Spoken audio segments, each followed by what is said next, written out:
What's going on, folks? It is KspadeTheProspect.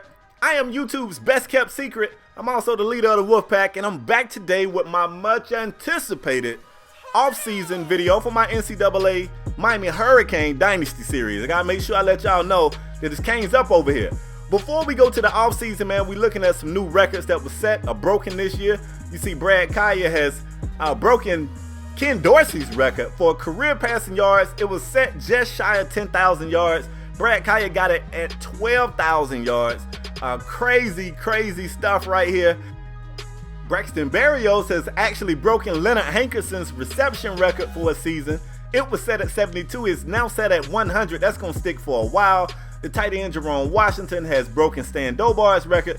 We set that record with Stan Dobar, so with receivers, you never know what's going to happen. But Chad Thomas has broken a sack record that's been standing at this school since 1986. That's a big deal right there. So definitely a really good season. The only bad thing, I kind of hate to admit that we had this, monumentous season and it didn't lead to a national championship. But we fall down, but we get up. Y'all know how the church song go. We're going to be all right.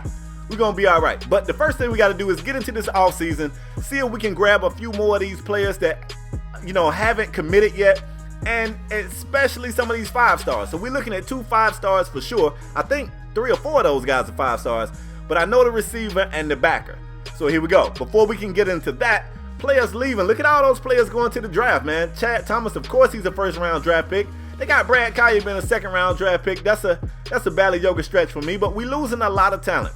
We got a fullback that wants to transfer. He's a freshman. He's a 74 overall. I really feel like we could use him. We're going to try to get this guy to stay. I don't like to go in and make no crazy promises like, bro, you're going to win the Heisman. Like, I don't really like to go in like that. So I guess I didn't pitch to him good enough. He decided he wanted to be out. We got some people who, look, they got Braxton Berrios not being drafted, a 97 overall wide receiver who just had 100 receptions in the season. I don't know. Anyway, but here we go. We definitely want to talk Jerome back if possible. Now, Jerome just broke all kind of records. He's projected to go pro. It's going to be tough to get this kid back. He just had probably the best season that anybody in his whole family expected him to ever have. And you don't want to risk that coming back. I know that. So we're going to make him some promises. I told him if he come back, he'll win the Mackey. I think he won the Mackey this year, so that ain't telling him nothing. I'm trying to get him to stay and get his degree. And after I pitch all of this, I told him, look, if you come back the next year, I can guarantee you're going to be first-round NFL talent. I felt like that was going to work. He looking at me like, Coach, I don't give a damn about no degree.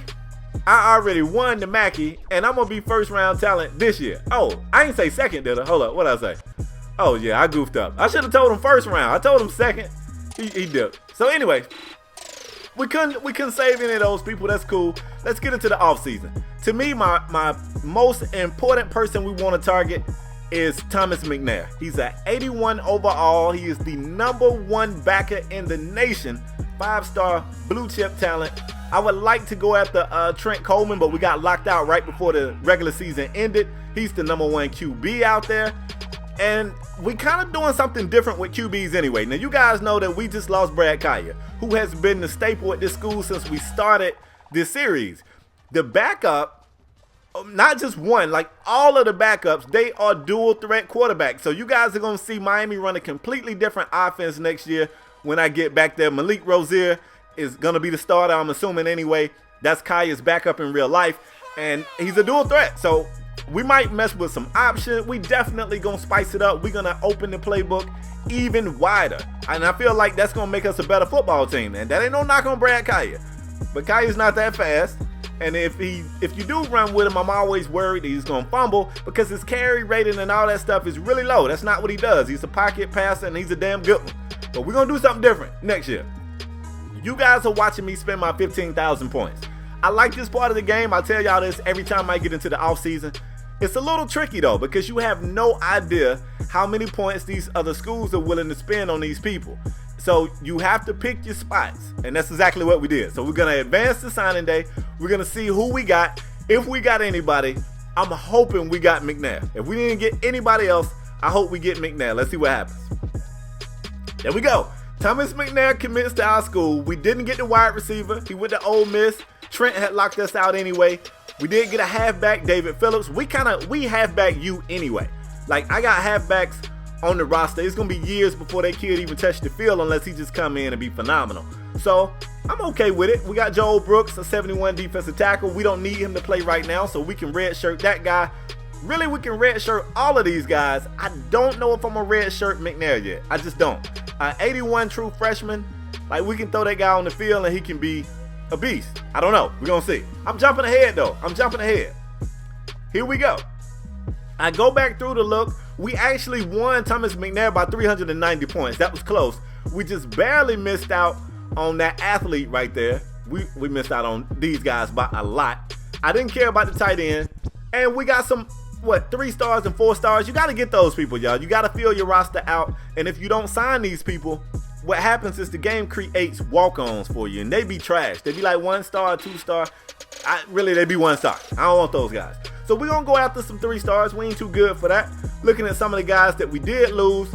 David Phillips is the number 3 athlete in the nation from Powell, Tennessee. We was able to get this guy to commit as well.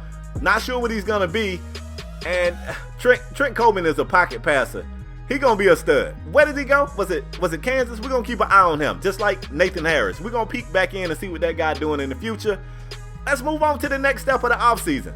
Position changes. Now, I don't really want to change positions of any of the players that we already got on the team, but we did just sign 4 athletes. First being David Phillips, who his overall is a 77. We go through and look and see where he would be at various positions. I'm going to put him where he'll most, help us. And it looked like he want to be a halfback. Now, I just told y'all we halfback you anyway. We just signed a halfback that's a 77. I didn't want to put him at halfback. He was 93 speed. And I just decided he was short, so we're going to put him at halfback anyway. He was only like 5'11". Now, this next guy, Chad Little, who is a JUCO transfer, is also 93 speed, but he is 6'6", 220 pounds. So you know what I'm thinking.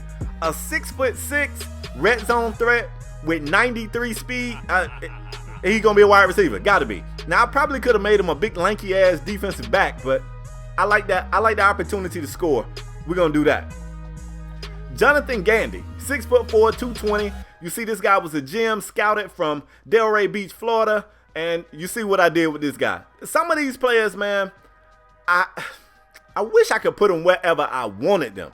But you can't. So I took a risk on that guy. And I know y'all probably not going to like that. But I'm going to take a risk on this guy. And now this guy right here is a 60 overall. He clearly wants to be a backer at 6'4". 261. He's 73 speed, which isn't that fast, but I want to make him an end. I want to make him like a speed rusher coming off of that edge, right? So that's what we're going to try. It might not work. That's what we're going to try. Training results. This is the part of the offseason where you get a chance to see how much progression your players had from the previous season. Look at my quarterbacks. Did you see the speed of those guys? Super fast. So Mark Walton is back. Thank God. He looking like he the man. Jarvis Williams got a point faster. He's 94 speed. By the time Jarvis wins the starting job out here, he's going to be a blur. He's going to be a lightning bolt. The receiver core looks pretty good. Of course, you got John Rice. You got Derek Clark. Both of those guys played big for us last year. The only reason why we didn't use Lawrence Cajun much last year is because he was only 83 speed. He's super slow. Even though he got a point faster, he is super slow. He's probably going to be a possession receiver for us. And hopefully, usually these slow possession receivers, they be pretty good run blockers. So I'm going to check that. If he's a good run blocker, we're going to let him, stay in the lineup. If not, he's going to get buried on the depth chart. Sorry. Offensive line look official. I like to have at least a 90 at every position. You see, I'm kind of with an issue at end. I got an 87 who is a redshirt junior. Technically, he's a senior. He might be gone. That's exactly why I made that athlete an end. So y'all can see I'm planning for the future out here. Now, we're going to have some problems at defensive tackle, but I can address that this year. We'll be all right. Here's my backers out here. Terry McCray look like he's going to be a man amongst boys this year. 5 points of progression. He's going to be a 90 overall. We're definitely going to need that. Ray Lewis Jr. down there still looking like a bum. Don't worry about it, Ray. Your time going to come. You're going to shine.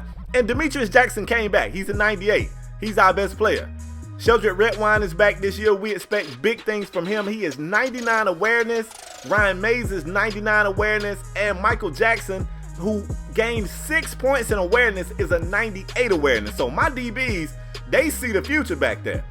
This guy, Willie Irvin, when we signed this kid, he was an athlete. We made him a free safety. He's coming of age. And Jaquan Johnson is strong safety. He's also 99 awareness, I think. The secondary look official. We're going to be all right. So I don't want to create any prospects this year. We're just going to take all the generated prospects that they create. And I'm about ready to jump into the new season. So this has been the off season. I'm not going to keep y'all waiting long. I'm going to come right back on the very next day. Now, you know what? I'm going to give you 2 days. I'm going to come back Saturday with the preseason video, and then I'll hit you with the first game. If you're still supporting the series, show your love. Leave a like for your boy. It means a lot to me. If you new here, hit subscribe, man. And if you a Kane fan, you already know you got to hit subscribe. We turning up this year. That's all I got for today, folks. I'm out the next time, all right? Peace.